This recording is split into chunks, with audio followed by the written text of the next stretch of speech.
والصلاة والسلام على أشرف الأنبياء والمرسلين وعلى من تبعهم بإحسان إلى يوم الدين. فإن أصدق الحديث كتاب الله، وخير الهدي هدي محمد صلى الله عليه وسلم، وشر الأمور محدثاتها، وكل محدثة بدعة، وكل بدعة ضلالة، وكل ضلالة في النار. أما بعد، فأعوذ بالله من الشيطان الرجيم. بسم الله الرحمن الرحيم. يا أيها الناس اتقوا ربكم الذي خلقكم من نفس واحدة وخلق منها زوجها وبث منهما رجالا كثيرا ونساء واتقوا الله الذي تساءلون به والأرحام إن الله كان عليكم رقيبا. وقال عز وجل: والذين هاجروا في الله من بعد ما ظلموا لنبوئنهم في الدنيا حسنة والأجر الآخرة أكبر لو كانوا يعلمون. قاف والقرآن المجيد. بل عجبوا أن جاءهم منذر منهم فقال الكافرون هذا شيء عجيب أئذا متنا وكنا ترابا ذلك رجل بعيد قد علمنا ما تنقص الأرض منهم وعندنا كتاب حفيظ بل كذبوا بالحق لما جاءهم فهم في أمر مريج أفلم ينظروا إلى السماء فوقهم كيف بنيناها وزيناها وما لها من فروج. سب طرح کی حمد و ثنا اور تعریفیں اللہ سبحانہ و تعالیٰ کے لیے ہے جو نہایت ہی مہربان اور بہت زیادہ رحم کرنے والا ہے. معزز حاضرین، برادران ملت، بزرگوں اور عزیز بچوں، پردہ نشی بیٹھے ہوئے خواتین اسلام،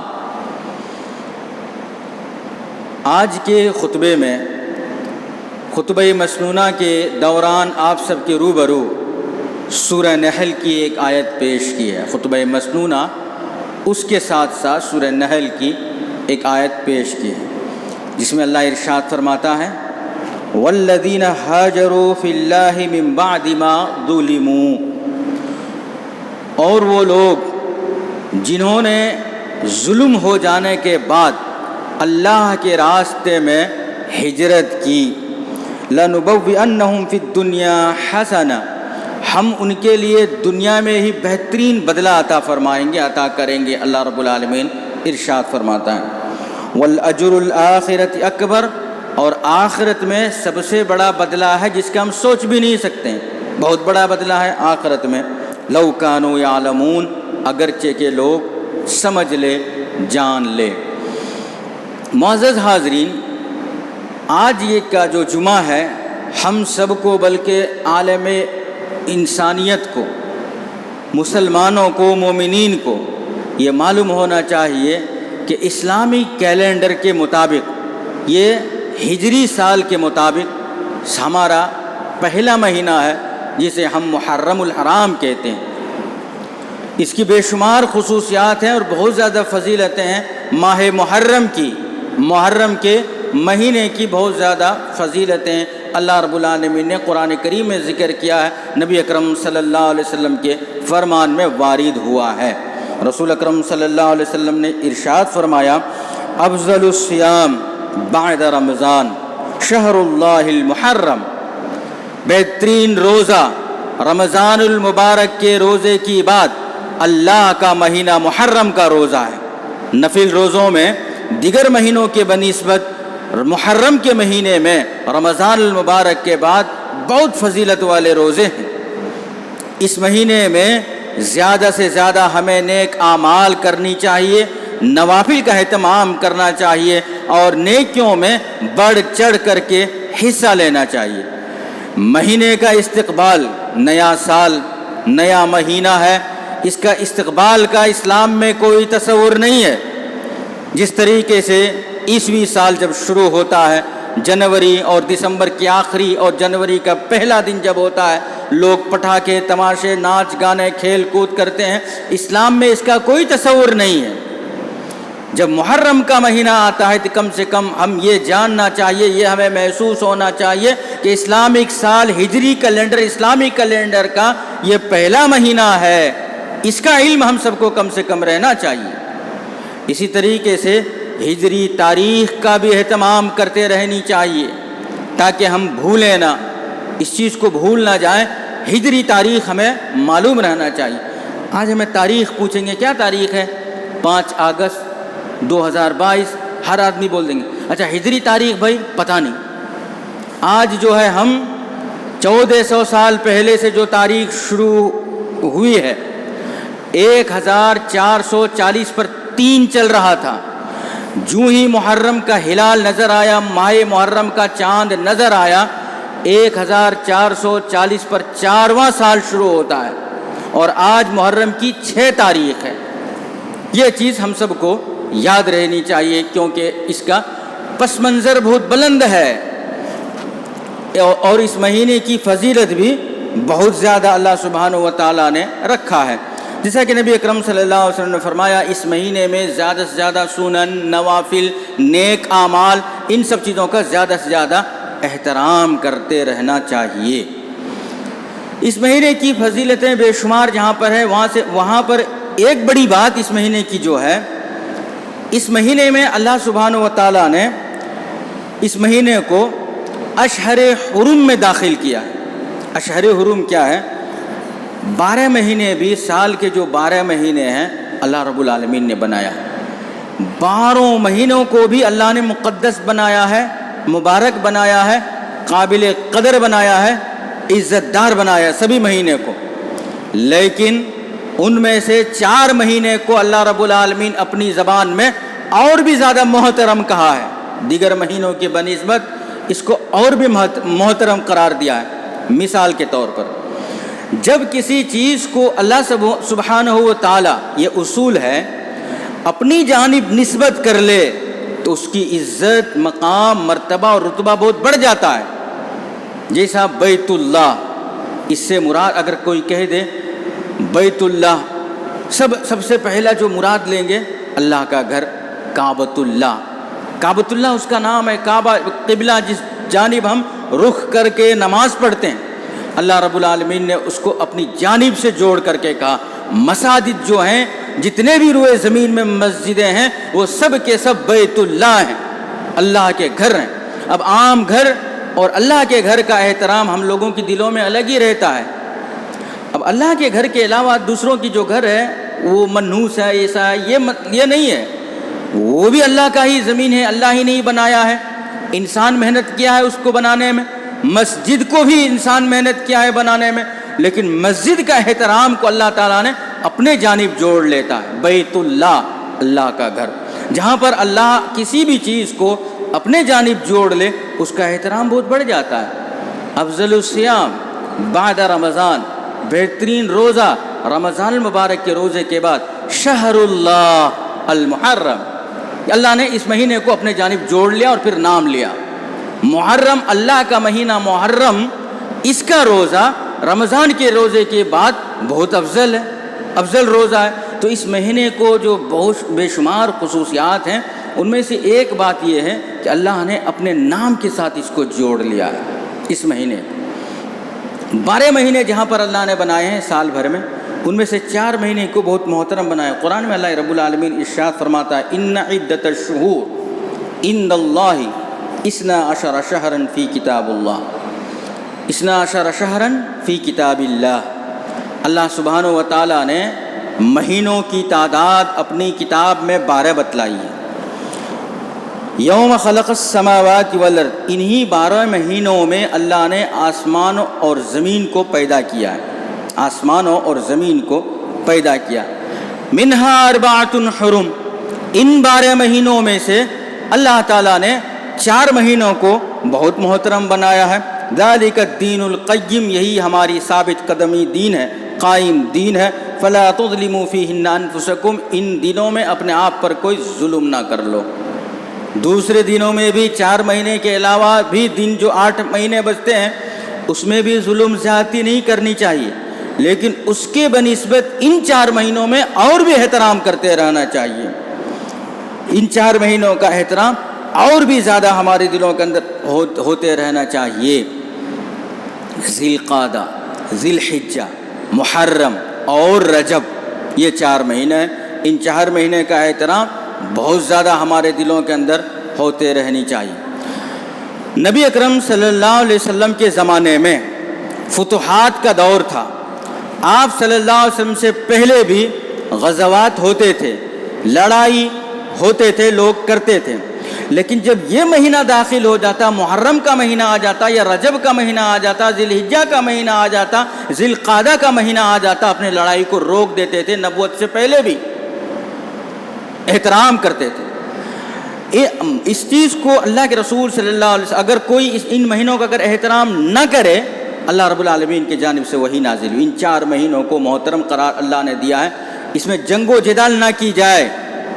جو جنگیں ہوتی تھی، غزوات ہوتی تھی، یہ نہ کی جائے، اللہ رب العالمین نے حکم دیا۔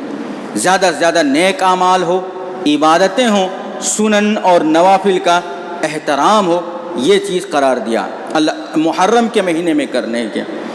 پھر اس مہینے کی ایک خصوصیت یہ ہے، عاشورہ کا روزہ بھی اللہ تعالیٰ نے اسی مہینے میں رکھا، اور 1 سال کی گناہ اللہ رب العالمین اس عاشورہ کے روزہ رکھنے کے بنیاد پر 1 سال کی گناہ کو اللہ رب العالمین معاف فرماتا ہے۔ 10 محرم کو عاشورہ کا روزہ ہے۔ اللہ کے رسول صلی اللہ علیہ وسلم اس کا اہتمام کرتے تھے۔ اس کا پس منظر یہ ہے کہ اس روئے زمین کے انسان میں سب سے زیادہ فسادی ظالم کوئی تھا، اس کا نام فرعون تھا۔ اس کے زمانے میں موسیٰ علیہ السلام پر ایمان لانے والے بنو اسرائیل بے انتہا ظلم ڈھائے۔ کوئی قرآن مجید کے اندر جتنے واقعات لکھے ہیں، کوئی آپ ایسا تصور نہیں کر سکتے، کوئی ظلم آپ ایسا بول دیں جس کو فرعون نے بنو اسرائیل کے ساتھ نہ کیا ہو، سوال ہی نہیں پیدا ہو سکتا۔ ماں کے پیٹ سے پیدا ہونے والے بچے کو ذبح کر دیا کرتے تھے، عورتوں کو قید کر دیا کرتے تھے، مردوں سے جو کام لینا، جتنی محنت کرانا، جتنی ظلم کرنا ہے، سب کچھ کرتا تھا فرعون۔ پھر اس کے بعد یہ سب ہونے کے بعد اتنے میں ہی نہیں، میں انا ربکم الاعلی کہا کرتا تھا۔ اس سب سے بڑا رب پالنہار اللہ اپنے آپ کو کہتا تھا۔ فرعون اور دوسروں کو کہلواتا بھی تھا، وہ اپنی عبادت کرواتا تھا۔ اس کی زور بہت چلتی تھی فرعون کی۔ بنی اسرائیل اس سے پریشان حال تھے، تنگ تھے، مظلوم تھے۔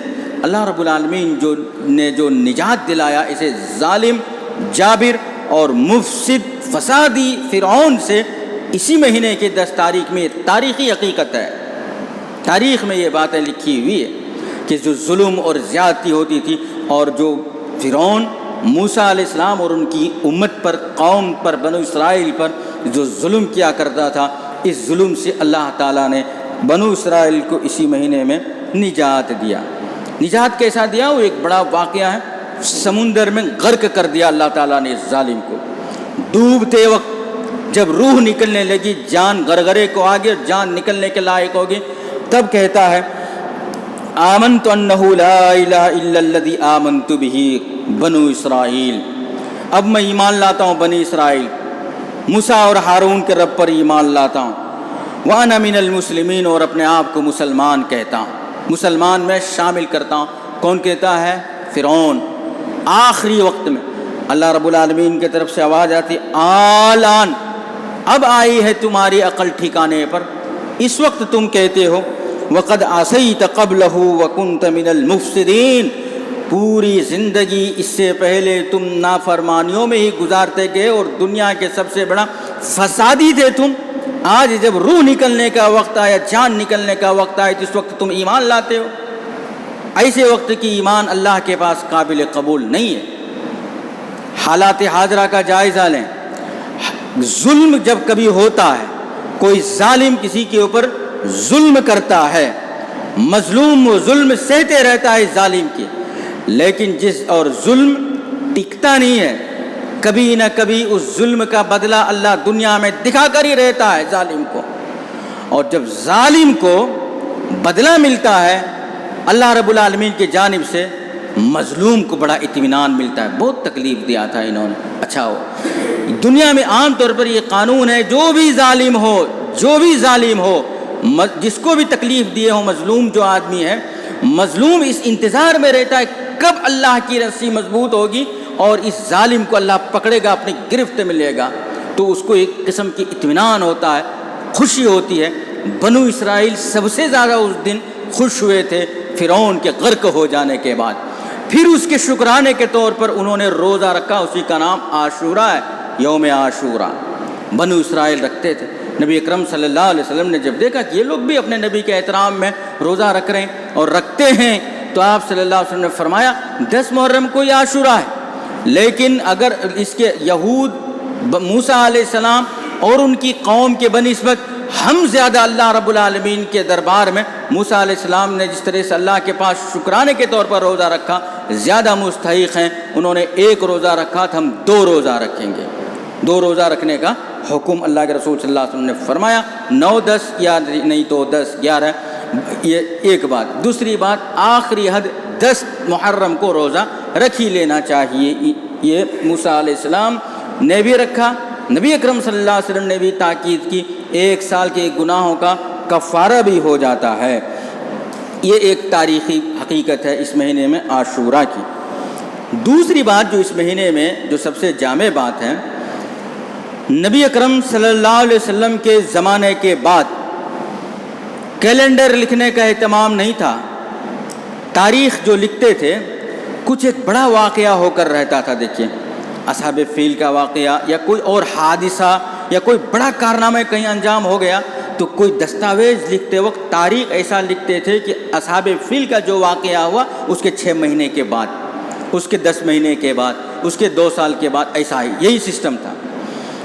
عمر بن خطاب رضی اللہ عنہ کا زمانہ جس وقت آیا، اپنے مشیر کو بلایا، صحابہ اکرام کو، کہ ہماری ایک سسٹم ہو، تاریخ کی قانون ہو کہ ہمارا بھی ایک تاریخ ہے، ہماری بھی کیلنڈر ہے اور اس کے ہم فالو کریں، اتباع کریں اور اسی کے مطابق اپنے دستاویز میں، اگریمنٹس میں تاریخ لکھیں.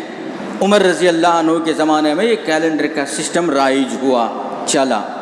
ایسے وقت میں لوگ مشورہ دیا اس کو شروع کہاں سے کریں گے، کس جگہ سے 1 تاریخ شروع کریں گے. بعض لوگوں نے مشورہ دیا جب سے نبی صلی اللہ علیہ وسلم پیدا ہوئے ہیں اس وقت سے 1 تاریخ سے لایا جائے.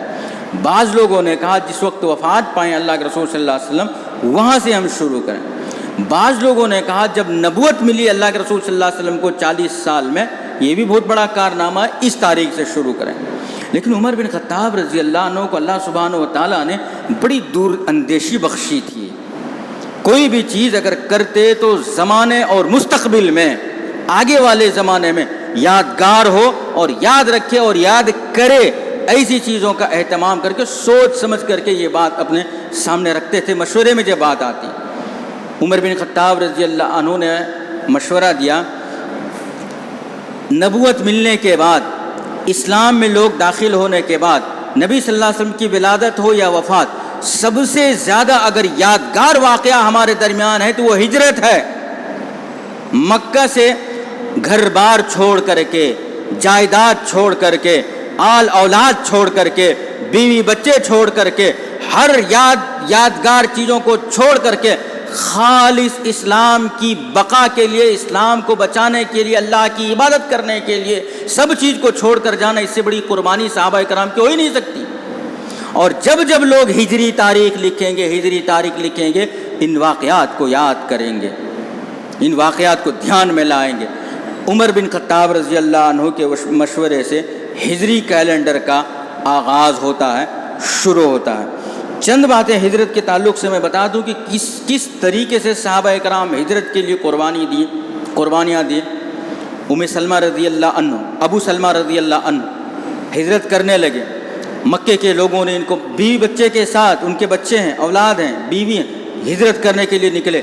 مکے کے لوگوں نے ان کو پکڑ لیا. آپ اگر اپنے اسلام کو بچانے کے لیے ہجرت کرنا چاہتے ہیں کر لو، چلے جاؤ، لیکن جس لڑکی سے تم شادی کی سلمہ رضی اللہ عنہا سے اس کو نہیں لے جا سکتے، آپ تنہا چلے جائیں. آنکھوں کے سامنے اپنے اولاد کو اپنے بیوی کو بلکتے دیکھا ہے۔ ابو سلمہ رضی اللہ عنہ نے اور اسلام کی بچانے کے لیے اپنے آپ کو اسلام پر ثابت قدم رہنے کے لیے چھوڑ دیتے ہیں، مکے میں ہی چھوڑ دیتے اور ہجرت کر کے مدینہ چلے جاتے ہیں۔ بعض لوگ ایسے بھی تھے جن کے ماں باپ نے اسلام قبول کر لیا، اولاد نے اسلام نہیں قبول کیا، ماں باپ ہجرت کر کے مدینے میں، اولاد مکے میں مشرکین کے پاس ہے۔ بعض لوگوں کی اولاد مدینے میں ہے، ماں باپ مشرکین کے پاس ہے۔ بھائی بہن کے ساتھ یہ معاملہ ہے، کوئی کسی کے بھائی ادھر ہیں، کسی کے بہن ادھر ہیں، کوئی شوہر اگر مکے میں ہے، بیوی ان کی ہجرت کر کے مدینہ چلے گئے، کوئی بیوی اگر شوہر مدینہ چلے گئے، بیوی مکے میں ہے۔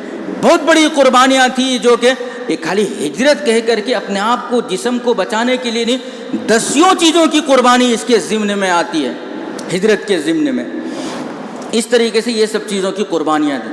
صہیب رومی رضی اللہ عنہ ایک خوشحال مالدار اہل ثروت صحابی تھے، بڑے مالدار پیسے والے صحابی، عطر اور پوشاک ان کی جو کوئی مثال نہیں پیش کر سکتے۔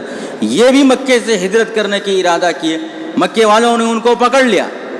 آپ تن تنہا آئے تھے اپنے شہر سے، یہ جو مال و دولت، پیسہ، جائیداد، پراپرٹی، لباس ہے، یہ سب چیز جو ہے یہاں پر مکے میں کمائے، ان سب چیزوں کو چھوڑ دو، یہی رکھ دو۔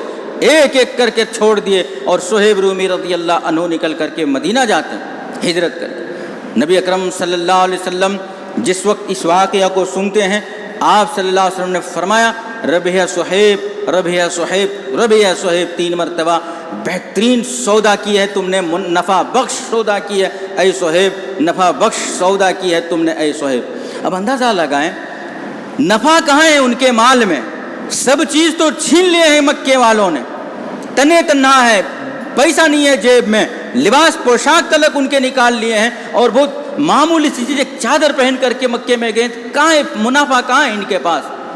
آپ صلی اللہ علیہ وسلم نے فرمایا کہ یہ جو منافع ہے دنیا میں نہیں، آخرت کا سودا کیا ہے، سب سے عمدہ سودا تم نے، سب سے بڑا سودا آخرت کا سودا کیا ہے، یہی ہجرت ہے۔ ان واقعات کو ہمیں فراموش نہیں کرنی چاہیے جن کی بدولت آج ہمیں اسلام یہاں تک پہنچا ہے، جن قربانیوں کے بدولت آج ہم کلمہ توحید کا اقرار کرتے ہیں اور پڑھتے ہیں۔ عمر بن عاص رضی اللہ عنہ کا واقعہ ہے۔ عمر بن عاص رضی اللہ عنہ اللہ کے رسول صلی اللہ علیہ وسلم کی خدمت میں آتے ہیں اور کہتے ہیں اے اللہ کے رسول صلی اللہ علیہ وسلم، آپ اپنا ہاتھ بڑھائیے، میں بیعت کرتا ہوں۔ پہلے زمانے میں نبی صلی اللہ علیہ وسلم کے زمانے میں ہاتھ بڑھاؤ بیعت کرنے کا مطلب یہ ہوتا ہے کہ ہم اسلام قبول کرنا چاہتے ہیں، اسلام میں سرنڈر ہو جانا چاہتے ہیں، اپنے آپ کو اسلام کے حوالہ کر دینا چاہتے ہیں، جو اسلام کہے گا اس چیز کو مانیں گے، اس کو بیعت کہا جاتا ہے۔ آج کل جو بیعت درگاہوں میں یہاں وہاں کرتے ہیں، یہ بیعت قابل قبول نہیں ہے اللہ کی عدالت میں۔ نبی اکرم صلی اللہ علیہ وسلم کے ہاتھ میں بیعت ہوتی تھی۔ آج کے بعد ہم کسی معبودان باطل کی پرستش نہیں کریں گے، حرام کاری نہیں کریں گے، دھوکہ نہیں دیں گے، زبان سے ہماری جھوٹ نہیں نکلے گی، یہ سب چیزوں کی بیعت ہوتی تھی، عقیدہ توحید کی بیعت ہوتی تھی۔ اب جو بیعت کر کے لوگ جتنے غلط کام ہیں، دھوکہ، دغا، شرک، بدعت سب کرتے رہتے ہیں، فلاں کے اوپر بیعت کیے ہوئے ہیں، یہ سب ہوتے رہتا ہے آج کے زمانے۔ تو عمر بن عاص رضی اللہ عنہ اللہ کے رسول صلی اللہ علیہ وسلم سے کہتے ہیں کہ ہاتھ بڑھائیے، میں بیعت کرتا ہوں۔ آپ صلی اللہ علیہ وسلم ہاتھ بڑھاتے ہیں، اپنے ہاتھ کو پیچھے کھینچ لیتے ہیں۔ عمر بن عاص رضی اللہ عنہ، کیوں بھائی آپ ہی نے کہا ہم بیعت کر رہے ہیں، اسلام قبول کر رہے ہیں، اور ہاتھ کو پیچھے کیوں کر رہے ہیں؟ عمر بن عاص رضی اللہ عنہ کہتے ہیں کہ میں اسلام قبول کرنے سے پہلے میرے ایک شرط ہے۔ کیا شرط ہے بتائیے؟ آج سے پہلے تلک میں بہت ظلم، ذاتی گناہ، بدعت، شرک سب کچھ کیا ہے، بے شمار گناہ کیا ہے، کیا یہ سب چیزوں کی معاف ہو جانے کی گارنٹی آپ دیتے ہیں؟ تب میں اسلام قبول کروں گا۔ آپ صلی اللہ علیہ وسلم نے فرمایا ان الاسلام یہدم ما کان قبل۔ یہ کیا بڑی بات ہے، یہ تمہاری شرط ہی نہیں ہے، بلکہ یہ تو اللہ نے خود قانون رکھا ہوا ہے۔ نبی اکرم صلی اللہ علیہ وسلم فرماتے ہیں اسلام قبول کر لینا، اس سے پہلے کے جتنے گناہ ہیں سب اللہ رب العالمین معاف کر دیتا ہے اپنے فضل سے۔ اگر تم شرط نہ بھی رکھو، اسلام قبول کر لو، تمہارے پچھلے گناہ معاف ہو جائیں گے۔ اس کے بعد جو بیعت کرو گے، جو میں کہوں گا اس کا پابند رہنا ہے۔ ایک چیز یہ، دوسری چیز آپ صلی اللہ علیہ وسلم نے فرمایا والہجرۃ تہدم ما کان قبل۔ اسی طریقے سے کسی آدمی نے ہجرت کیا تو اس سے پہلے جو کچھ غلطیاں تھیں ان غلطیوں کو اللہ معاف کر دیتا ہے ہجرت کی وجہ سے۔ کیوں ہجرت میں صرف اپنے آپ کی بچاؤ کے لیے ایک جگہ سے دوسری جگہ جانا نہیں ہے، بہت ساری قربانیاں اس کے پیچھے پڑتی ہیں، بہت ساری قربانیاں اس کے پیچھے دینی ہوتی ہیں۔ تو ہجرت کرنے کے بعد بھی پچھلے گناہ معاف ہو جاتے ہیں۔ ایک اور چیز اللہ کے رسول صلی اللہ علیہ وسلم نے فرمایا وَأَنَّ الْحَجَّ يَهْدِمُ مَا كَانَ قَبْلَ، اسی طریقے سے اگر کوئی حج کر لے تو اس کے بھی پچھلے گناہ سب معاف ہو جاتے ہیں۔ اس طرح سے جو آدمی ہجرت کیے، اسلام قبول کیے اور پھر کعبۃ اللہ کا حج کیے، اسلام قبول کیے، تو ان کے جو ہے نا پچھلے گناہ جو ہے سب کے سب ایسا ہی معاف ہو جائے۔ اسلام قبول کیا، ہجرت کیا، حج کیا، تو اس کے گناہ ایسے ہی معاف ہو جاتے ہیں جس طریقے سے آج ہی پیدا ہوا ہے وہ۔ یہ تو پہلے سے ہی اللہ رب العالمین کا قانون ہے۔ تو اس طرح سے عمر بن عاص رضی اللہ عنہ کی زندگی کو دیکھیں تو اپنی زندگی میں ان تینوں باتوں پر ان کا عمل ہے، ہجرت بھی انہوں نے کی، حج بھی کیا اور اس سے پہلے اسلام قبول کیا۔ تو ایک بڑے صحابی، وہ بہت خصوصیات کے مالک، تو یہ سب چیزیں ان کے ساتھ ہوئی۔ یہ جو ہجرت ہے اس واقعہ کو فراموش نہ کرے امت، اس وجہ سے ہجری کیلنڈر کا آغاز کیا ہوا ہے اسی مہینے سے 1 تاریخ سے، اور ہجری تاریخ کی ہمیں جو ہے فالو کرنی چاہیے۔ آج ہجری تاریخ 6 محرم 1440 پر 4 ہے، اس سے پہلے 40 پر 3 تھا۔ اس کے علاوہ ایک آخری بات، اس مہینے میں ایک جو بڑا معاملہ پیش ہوا نواسہ رسول حسین رضی اللہ عنہ کی شہادت کا واقعہ ہے۔ کوئی ایسا مسلمان جن کے دلوں میں صحابہ کرام کے متعلق محبت نہ ہو، سوال ہی نہیں ہوتا۔ نواسہ رسول اہل بیت آپ صلی اللہ علیہ وسلم کے خاندان میں سے ان کے نواسے، ان سے محبت نہ اور بھی سوال نہیں پیدا ہو سکتا۔ یہ سانحہ، یہ غم دردناک یقیناً ہے، اس سے کہ کوئی 2-4 بات نہیں، 2 رائے نہیں، بہت بڑا معاملہ ہے، ظلم و ذاتی دردناک واقعہ ہے۔ لیکن اسلام کا یہ بھی قانون ہے کہ اگر کوئی آدمی کوئی غم میں ہو، گزر جائے، وفات پا جائے، مر جائے، آپ صلی اللہ علیہ وسلم کا ایک قانون ہے کہ کسی کے مر جانے سے، شہید ہو جانے سے، وفات پا جانے سے 3 دن تلک غم منانے کا حکم ہے، اجازت ہے، ان کے غموں میں ہے۔ اور ان غموں میں بھی چیخنا، چلانا، سر پھوڑ لینا، بال وغیرہ نوچنا، سینہ چیرنا، یہ سب حکم نہیں ہے، یہ سب چیزوں کا حکم نہیں ہے۔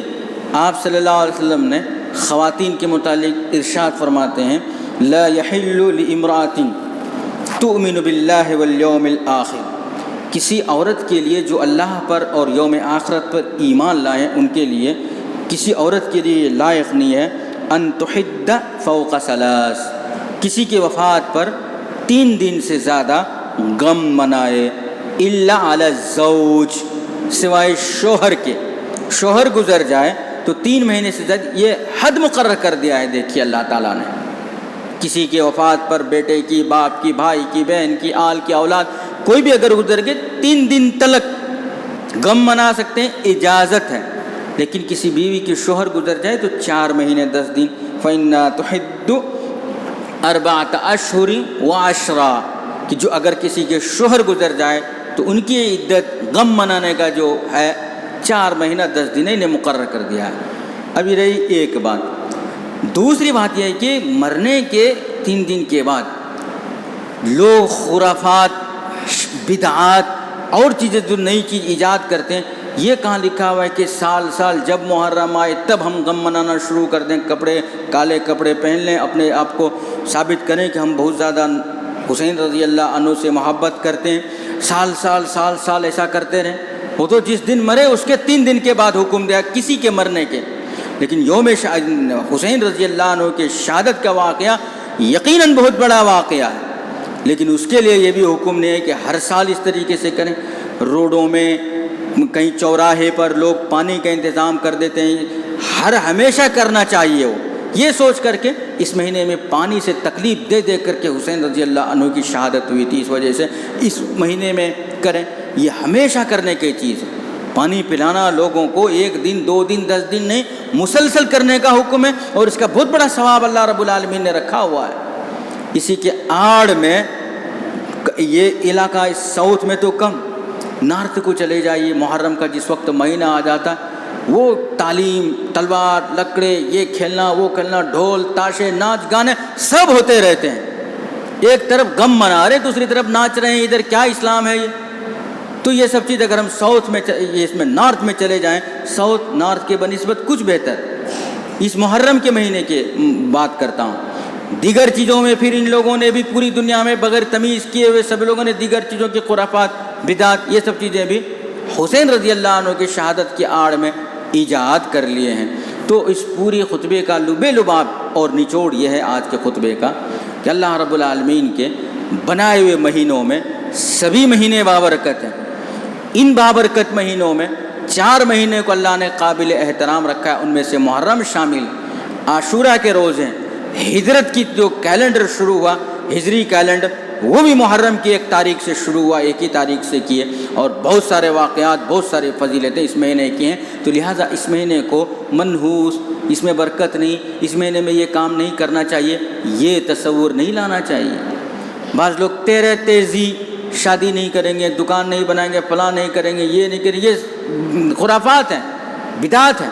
محرم کے کسی اللہ کے بنائے ہوئے کسی دن کو تو دور کی بات، وقت، منٹ اور گھنٹے کو بھی غلط سمجھنا. اللہ کی خلقت میں ہم سوال اٹھاتے ہیں. جس اللہ نے بنایا ہے دن اور رات، وہ غلط بنائے، منحوس بنائے، یہ ہم اگر کہتے ہیں تو اللہ کی بناوٹ پر ہم اعتراض کر رہے ہیں، انہوں نے غلط بنا دیا ہے. تو یہ سب چیز ہم لوگوں کے اندر نہیں رہنا چاہیے، بلکہ اس مہینے میں زیادہ سے زیادہ نیک اعمال کرتے رہنا چاہیے. تو اللہ سے دعا ہے کہ اللہ رب العالمین ہمارے اعمال کو قبول کرے، زیادہ سے زیادہ نیکیاں حاصل کرنے کی توفیق عطا فرمائے، عبادتوں میں شوق اور لگن دے، اور زیادہ سے زیادہ نیکیوں میں بڑھ چڑھ کر کے حصہ لینے کی توفیق عطا فرمائے. ہم کہنے والے سے زیادہ سننے والوں کو بھی اور ہم کو بھی عمل کرنے کی توفیق عطا فرمائے. آمین. وآخر دعوانا ان الحمد للہ رب العالمین. بارک اللہ لنا ولکم فی القرآن المجید ونفعنا بالذکر والآیات الحکیم.